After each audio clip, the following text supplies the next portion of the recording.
Hola, buenos días a todos. Un gusto enorme compartir con ustedes nuevamente una de estas conversaciones que giran en torno al tema del bienestar personal, de la felicidad.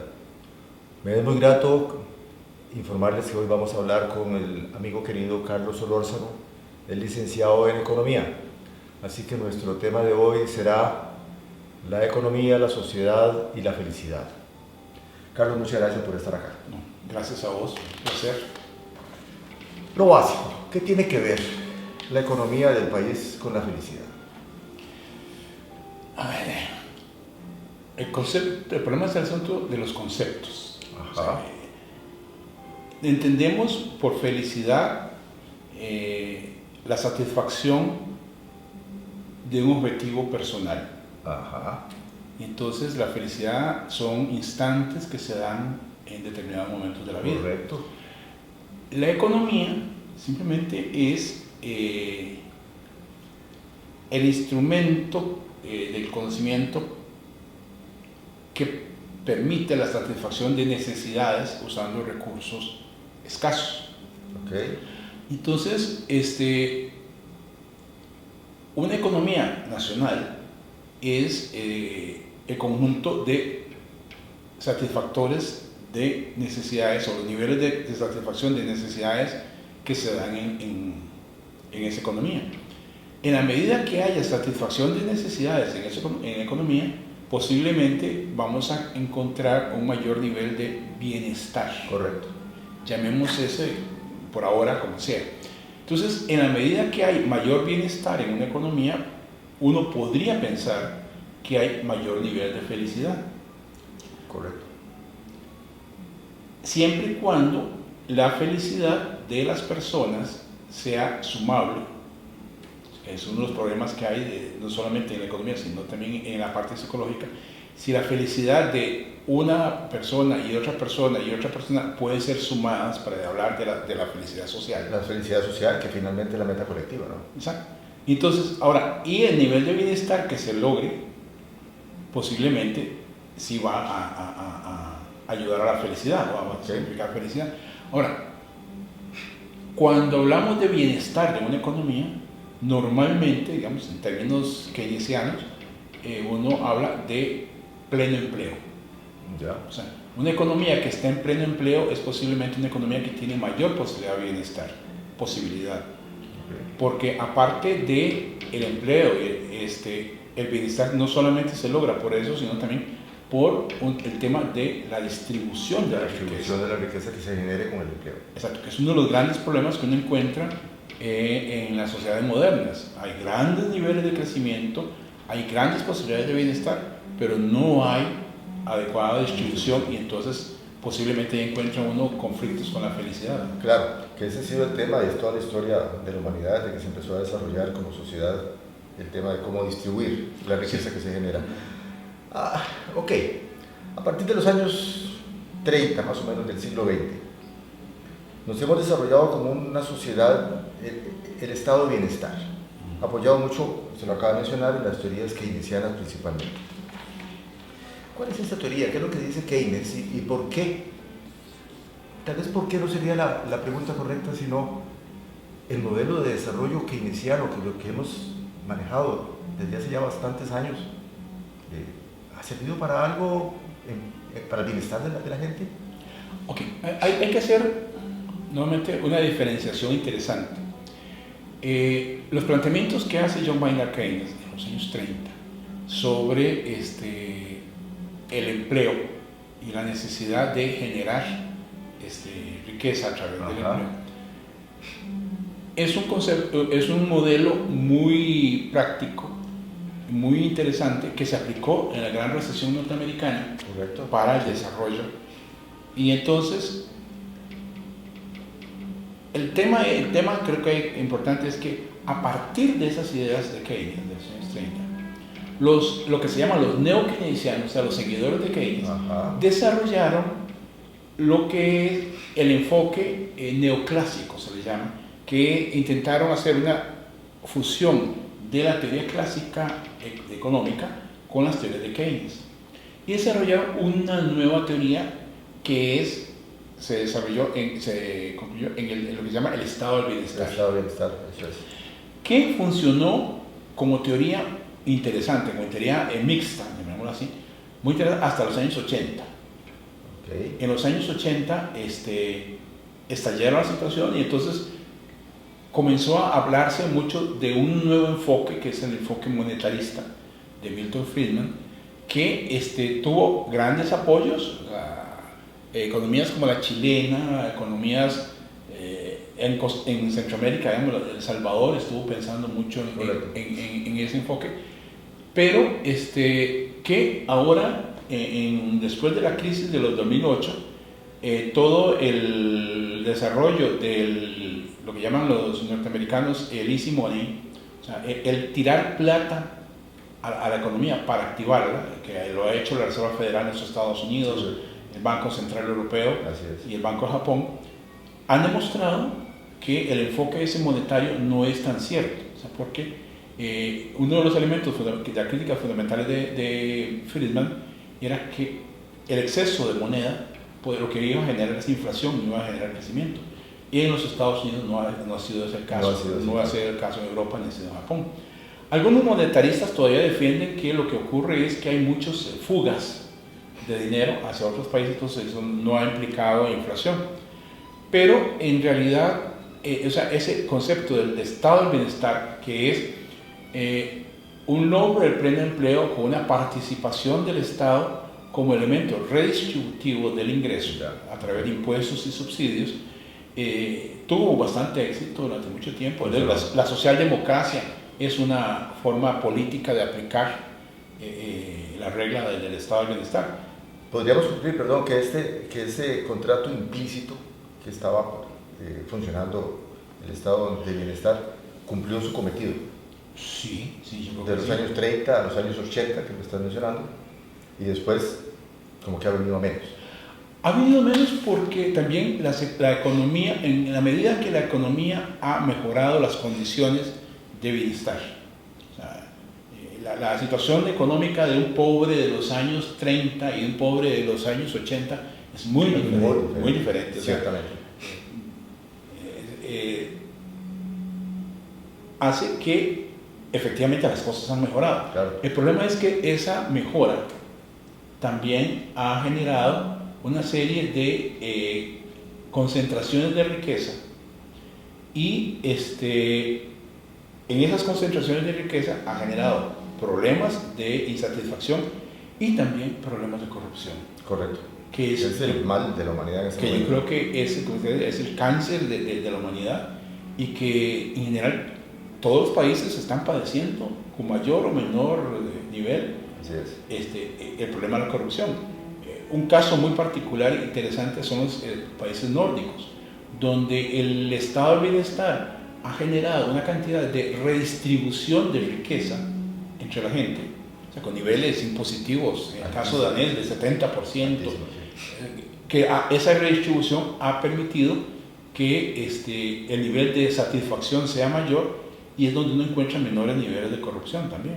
Correcto. Con lo que decías antes del tema de que el ser humano siempre ha venido viviendo mejor.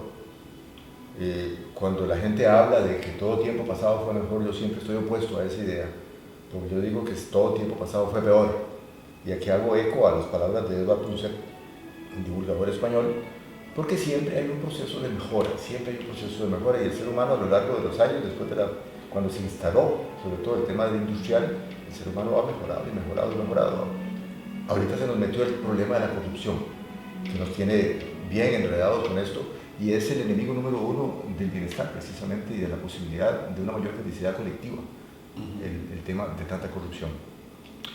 Siguiendo con el tema de la felicidad, hablamos de la felicidad social como la suma de logros de expectativas personales de una conciencia social. ¿Es eso posible? Expectativas personales dentro de una conciencia social. Ahí el problema es si es sumable. O sea, vamos a ver un caso. Si Carlos Solórzano se siente feliz y entonces la felicidad mía significa que yo al mundo le doy una buena sonrisa. ¿De acuerdo? Eso mejora el bienestar de la gente, un poquito. Pero si, por ejemplo, George Soros tiene un nivel de felicidad interesante y en esa felicidad le da la taranta por donar $1.000 millones a un fondo de apoyo a estudiantes, posiblemente esa racha de felicidad de George Soros tiene mayor significado para la humanidad que mi sonrisa. Sí, pero es más pasajero posiblemente. Bueno, posiblemente más pasajero mi sonrisa. También. Pero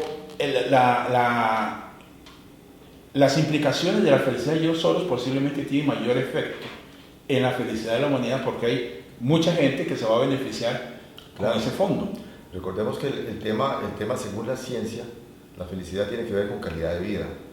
Y la calidad de vida, uno de los elementos importantes es lo que pasa en el exterior, lo que pasa fuera de mí. Y en este sentido, lo que tiene que ver con las necesidades básicas de techo, ¿verdad? Educación y trabajo. Cuando usted logra, a través de Soros, que se pone bondadoso y dona alguna plata, se satisface más rápidamente esa necesidad primaria. Y posiblemente sí, haya unos niveles de satisfacción personal más rápidos que si se va buscando poquito a poco, como normalmente lo que sucede. Los donativos de ese tipo solo existen en algunos casos como Gates, ¿verdad? Pero eso no existe, si no, no habría tanta concentración de la riqueza como la hay en este momento. En lo que llevamos del siglo XXI, hemos pasado de una sociedad de masas con una conciencia colectiva, y esto es bien interesante, a una sociedad de multitudes, pero con una conciencia individualista. Esto es una transformación fundamental en la sociedad. ¿Cómo podríamos interpretar este cambio que se está dando en la sociedad y sobre todo muy fuertemente a partir del siglo XXI? Yo creo que el tema del individualismo, desde el punto de vista económico, se asocia mucho con el neoliberalismo económico que se ha desatado últimamente. O sea, que es, bueno, usted tiene que resolver su problema. Cada quien con lo suyo. Cada quien con lo suyo, y usted resuelve su problema, y si usted resuelve su problema, va a encontrar mayor nivel de satisfacción. Así es. Eso ha ido limando o destruyendo el sentido gregario que ha sido característico del ser humano. Es parte del ser humano, ¿sí? Es intrínseco. Sí. Entonces ahora, ¿cuánto de ese gregarismo lo destruye el individualismo acervado que tenemos en el siglo XXI? Ahí yo tengo mis dudas, porque yo creo que sí es cierto que hay gente que es muy individualista. Bastante. Un caso que es ya sociológicamente un referente es toda la política china, por ejemplo, del hijo único. Sí, correcto. El hijo único en China fue simplemente una medida para controlar el crecimiento de la población, generó un gran problema, que ese hijo único es un chineado, sí, es un inútil, que ha tenido muchos problemas de interacción con la sociedad china. De adaptación. Entonces, bueno, recientemente, desde la época de Deng Xiaoping han comenzado a modificar, ya ahora está totalmente eliminado ese concepto del hijo único. Ya se habla de 2 hijos o 3 hijos, no hay problema. Porque la sociedad china se dio cuenta del error sociológico que se da con el individualismo exacerbado. En las sociedades occidentales yo creo que se ha dado eso, como lo decís. Está tendiendo fuertemente a eso, sí. Pero yo creo que hay también gregarismo, o sea, uno encuentra gente preocupada por el ser humano, por el que menos tiene, y son formas de gregarismo, son prácticas no individualistas. Es correcto. Ahora, ¿cuánto va a permear en la sociedad ese individualismo? ¿O cuánto va a mantenerse ese gregarismo tradicional y, como decías, implícito en el ser humano? No se sabe realmente. Sí. O sea, ¿cómo va a avanzar esos dos elementos, ¿no? Yo tengo mi punto de vista con este tema. Es la naturaleza del ser humano de ser altruista. Eso es parte de su forma de ser. El ser colaborativo, la gratitud, es parte del ser humano. Sin embargo, esta situación que se está acentuando, que comentamos, de un enfoque tan individualista, tan aislacionista, y sobre todo si le metemos la parte tecnológica, que también está contribuyendo fuertemente a ese aislacionismo y a esa desadaptación social, yo creo que esto no tiene mucho futuro, porque va en contra de la naturaleza del ser humano. Sí, uno puede interpretarlo de esa manera. Ahora, el problema está en que la naturaleza del ser humano debe o no adaptarse a las circunstancias. Por ejemplo, hay un caso, y yo soy víctima de eso.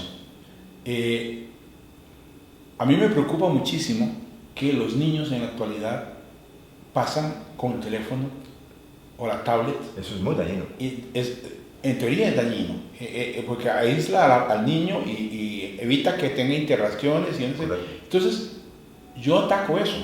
Ahora, ¿por qué lo ataco? Porque yo no fui formado de esa manera. No. Y entonces, me parece que esa nueva formación es negativa. Pero el asunto es que es mi parecer. Yo también encuentro que ese niño aislado con su teléfono o su tablet está siendo mejor preparado para el futuro. Quizás sí en el conocimiento, pero no en el tema de manejo emocional y en el tema social. Exacto, pero entonces, si tenemos un ser humano en que el individualismo va a ser cada vez mayor y el altruismo y la parte gregaria va a ser cada vez menor, entonces ese niño está mejor preparado para el futuro de lo que yo estaría preparado para el futuro. Podría ser, claro, comparativamente sí. Exacto, es una opción. Comparativamente sí. Es una opción. Sin embargo, hay una tendencia muy fuerte que se está dando a nivel social en el mundo, ya por conocimientos recientes. Hoy, en los últimos 30 años, se sabe más de lo que es el cerebro que toda la historia de la humanidad. Y sí se sabe claramente de que el estar usando muy intensamente los aparatos estos electrónicos causan un problema cerebral de verdad, en el sentido de que cognitivamente nos hace más débiles de lo que ya normalmente somos. Por ejemplo, en los años 60, algunos médicos se atrevían a decir que fumar es dañino para la salud. Pero los mismos médicos salían en anuncios de televisión fumando, y no se les creía tanto. Pero ya empezó a hablarse de que fumar es dañino para la salud. Tardó varias décadas en que eso se comprobara y se verificara y se tomara la conciencia social de que sí, fumar es dañino para la salud. Hoy fumar no se ve bien socialmente, porque ya se sabe que es realmente dañino, no solo para el que fuma, sino para los que están alrededor del que fuma. Las tabacaleras tuvieron mucho que ver en eso, en parar esa información, porque el negocio se les caía. Igual con el tema de los niños y los adolescentes y los adultos. Se sabe, por ejemplo, de que en el caso de Estados Unidos, un adolescente en promedio pasa de 5 a 7 horas en la tablet o en el celular, en el móvil. Y dicen los neurocientíficos que eso crea un problema serio porque la memoria sensorial, que es la primera memoria que se activa, es la que usted aprende que un vaso es un vaso, de que un anillo es un anillo, porque lo aprende con el tacto primariamente. Y usted a ojos cerrados, usted puede coger algo y decir esto es un vaso, esto es un lapicero, porque la memoria le está funcionando. Cuando una persona pasa 7 horas con la tablet haciendo esto, tiene un problema ya de desarrollo de la memoria sensitiva, la memoria sensorial, dicen los neurocientíficos. Entonces, es muy probable y se tiene mucha certeza de que antes de 15 años, y no las décadas que tardó el tema del cigarro, este tema va a estar superado posiblemente por una tecnología mejor y menos conflictiva en el desarrollo cerebral. Pero bueno, el tema es interesantísimo, el tema da para mucha conversación, son cosas muy nuevas que la sociedad apenas está empezando a descubrir todas las bondades que tiene, innegables, pero también tiene algunas cositas cuestionables y está en un proceso de evolución. Siguiendo con el tema de la sociedad y enfocándonos en América Latina, ¿es la democracia un concepto de convivencia social fallido? Hoy en día, América del Sur está en llamas, en conflictos sociales que han sido gobiernos democráticamente elegidos por todos. Ahí yo pensaría en términos de qué es el concepto de democracia. Ajá. Y el ideal democrático nuestro es Grecia. Es la referencia. La referencia de la democracia. Y la democracia griega era una cosa muy diferente de lo que nosotros tenemos. Claro. La democracia griega era un sistema donde se le consultaba cada decisión a los electores, pero quienes participaban en la decisión eran los ciudadanos griegos propietarios. Sí, sí, bastante consenso. Exacto. O sea, si eras propietario tenías derecho a votar. Si no eras propietario, si eras esclavo o pobre, estabas afuera. Bueno, eso cambió bastante, evidentemente. Entonces, cuando hablamos de democracia, y el origen del término es la fusión de dos términos, demos y kratos. Kratos, poder, demos es pueblo. En realidad, demos en griego antiguo es chusma. En español. Exacto. La democracia es el poder del pueblo, el poder de todos. Así es. La democracia entonces es un sistema donde el pueblo decide. Pero poco a poco se ha ido corrompiendo esa Vuelve a salir el tema de la corrupción. Exacto, se ha ido corrompiendo esa forma porque entonces los electores eligen cada 4 años, en el caso nuestro, en nuestro país, o cada 5 años, cada 6 años, a unos representantes que son los que toman las decisiones. Y entonces, nada garantiza que esos representantes en sus decisiones van a responder a las necesidades de quienes los eligieron, sino que responden a otros intereses. Correcto. Y entonces, ahí hay un problema, comenzamos con los problemas de corrupción indirectos. Bueno, en ciertas democracias, como la democracia norteamericana, por ejemplo, el tema del lobby es un asunto totalmente aceptado. Entonces, la gente, los lobistas, o sea, los que andan convenciendo con razones o con depósitos bancarios a los representantes del pueblo, simplemente actúan libremente. En un caso como el costarricense, por ejemplo, todavía el lobby no se ve bien, sin embargo, ocurre, uno ve en estos momentos toda la discusión que hay sobre los intereses bancarios y las cuentas y los cargos por las tarjetas de crédito. El lobby bancario está presionando a los diputados para que no establezcan una tasa de usura que no les convenga. Y entonces uno encuentra corrupción en mucho de eso. Pero la democracia ha tenido el problema de que, creo que por corrupción, ha dejado el tema de la redistribución de la riqueza, y entonces eso ha generado una cantidad de malestar, inconformidad en la gente. Entonces la democracia se ha ido deteriorando en términos de que ya la gente no tiene fe en el sistema. Pero no es un problema propio de la democracia, es un problema de los que están interpretando cómo manejar el sistema democrático. ¿Cómo se maneja la democracia y cómo ha resultado los efectos? O sea, porque el sistema democrático no tiene controles adecuados, por ejemplo, para que el pueblo pueda eliminar a un representante que no responde o la manera en que son elegidos, ¿no? Los diputados no son elegidos por distritos electorales, que sería lo mejor. Son anónimos, son impuestos por partidos políticos que establecen listas y la gente vota. Sí. Entonces hay un problema de deterioro del concepto democrático porque el tema de la representatividad no ha sido adecuado y no hay control del pueblo sobre sus elegidos para evitar corrupción, ¿no? Claro. Ok, seguimos con el tema de cómo ligamos la economía, la sociedad, con el bienestar personal, con lo que podríamos llamar felicidad.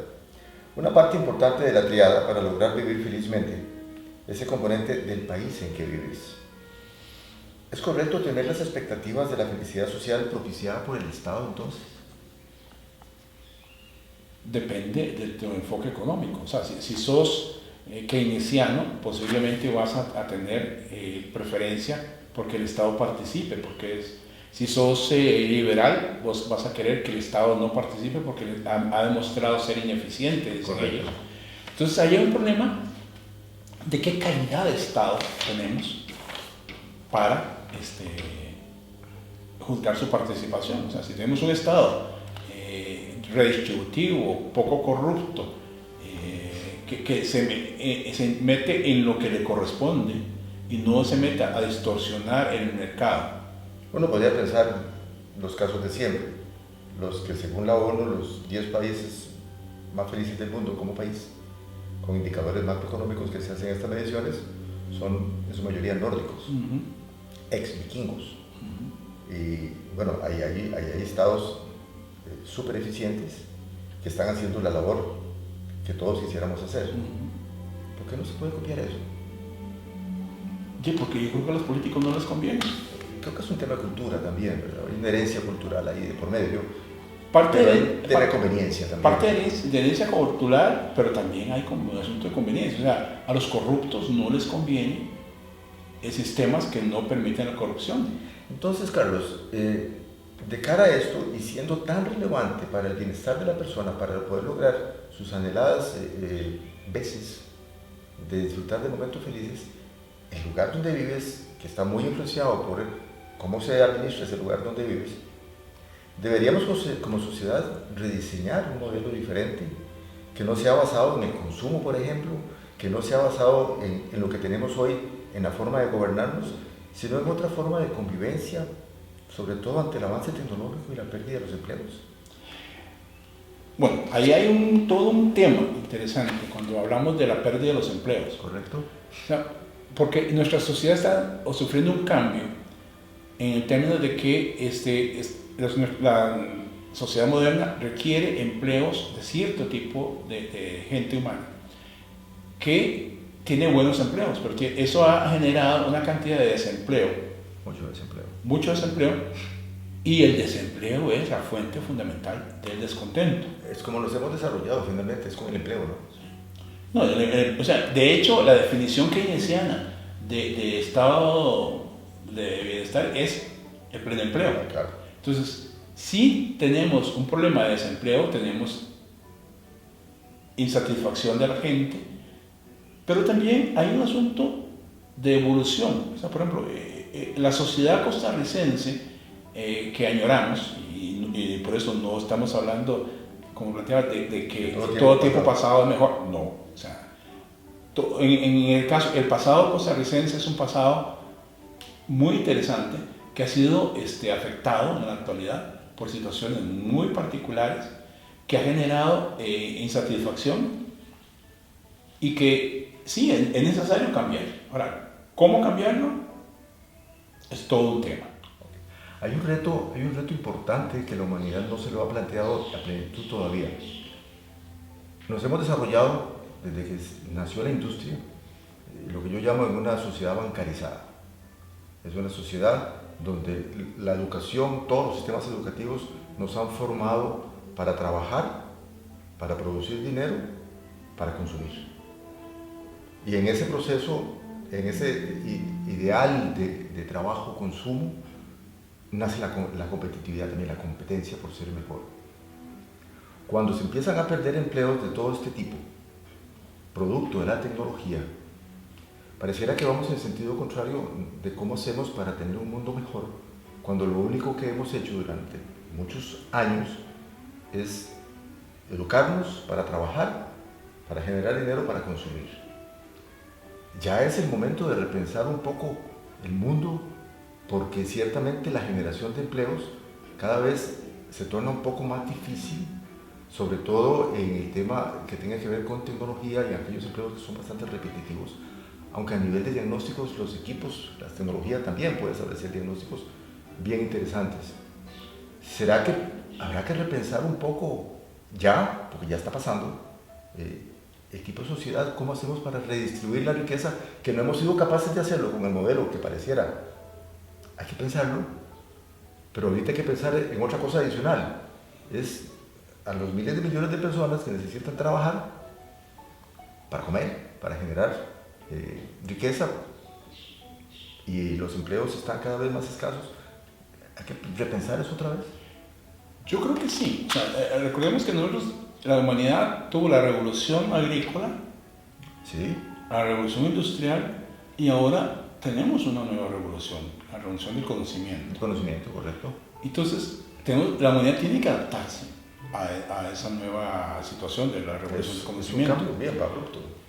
Efectivamente, hay una pérdida de empleos, ¿no? Porque volvemos al eficientismo que ha logrado con cierta gente educada, que junto con cierta tecnología en cierto equipo puede ser altamente productivo, y eso ha ido desplazando a gente. Ya, sí, claro. Gente que no estaba preparada No. para esa revolución. Entonces, esa gente tiene que sufrir. Desgraciadamente. Lamentablemente está sufriendo. Está sufriendo y tiene que sufrir porque o se prepara, que es bastante difícil, Hablamos de educación, ¿verdad? educación, o genera una nueva generación que esté preparada para la nueva revolución, la revolución tecnológica. Ese problema también genera otro problema, y es que el empleado altamente tecnologizado y que aprendió antes de tiempo, sí, va a ser muy productivo. Claro. Y como tal va a tener posiblemente mayor nivel de ingreso. El asunto está en que ese empleado va a querer más ocio. Que dicho sea de paso, el ocio es algo para lo que no estamos educados en la sociedad. Hay una enfermedad que se llama la ociofobia. ¿Por qué? Porque la revolución industrial, lo que te digo es, usted tiene que ser productivo, altamente productivo. Correcto. Tiene que ser eficiente, tiene que ser... Pero no, o sea, como decimos, no lo preparó para el ocio. Para el ocio. Bueno, tenemos que hacer un cambio radical en la manera de enfocar la vida. De que ocupamos ocio. Bueno, una posibilidad es que el ocio de esa clase privilegiada ocupe empleos de la gente no privilegiada. Correcto. Y entonces, bueno, eso es una posible solución. Pero ahí se ocupa un cambio, efectivamente, de mentalidad de toda la sociedad. Sí, es un cambio, como es un cambio tan global, es un cambio que va a llevar tiempo. Sí. Pareciera que nos ha tomado un poquito de sorpresa, porque no hemos ni siquiera empezado las conversaciones sobre esos cambios tan fuertes que hay que hacer. Pero ya Toffler nos había advertido sobre eso. Hace un ratillo. Hace un ratillo. Y sus 3 libritos son reveladores. Los libros de la primera, segunda y tercera ola. Ajá. Sí, correcto. Ahí estaba la profecía. Sí, una visión de futuro. Una visión de qué es lo que nos iba a pasar. Y no le hicimos caso. Ok. Carlos, le agradezco muchísimo su tiempo, que hayamos tenido esta conversación tan agradable. Espero que para la gente sea motivante cómo tiene que ver todo lo que pasa con la sociedad, con la economía, y cómo eso sí o sí siempre va a ligar con el tema del bienestar personal y la felicidad. Definitivamente, no, gracias a vos por la oportunidad de tener esta conversación, y un placer, como siempre. Muchas gracias. Es muy importante, después de esta conversación con Carlos Solórzano sobre el tema de la economía, la sociedad y la felicidad, repasar exactamente por qué hablamos de economía, por qué hablamos de la sociedad. La felicidad sigue siendo una decisión personal, pero hay 3 componentes que son básicos, que influyen sí o sí en si somos felices o no. Y uno de ellos tiene que ver con el medio ambiente, y eso tiene que ver con el país en que vivimos, tiene que ver con el barrio donde vivimos, tiene que ver con la sociedad familiar en donde estamos compartiendo. Y ahí eso representa alrededor del 15% de ese pastel de lo que puede ser nuestra felicidad. Parece poco, pero nuestra convivencia diaria siempre está más hacia afuera, no hacia adentro de nosotros. Es muy relevante que sepamos dónde vivimos y cómo hacemos para mejorar ese sitio que se llama el país. Si ese país logra tener un mejor desempeño, que haya una mejor distribución de la riqueza, que haya un mejor bienestar de la gente, estamos haciendo cosas que nos van a beneficiar en la felicidad personal. Espero que estén mejor cada día. Muchas gracias por su tiempo.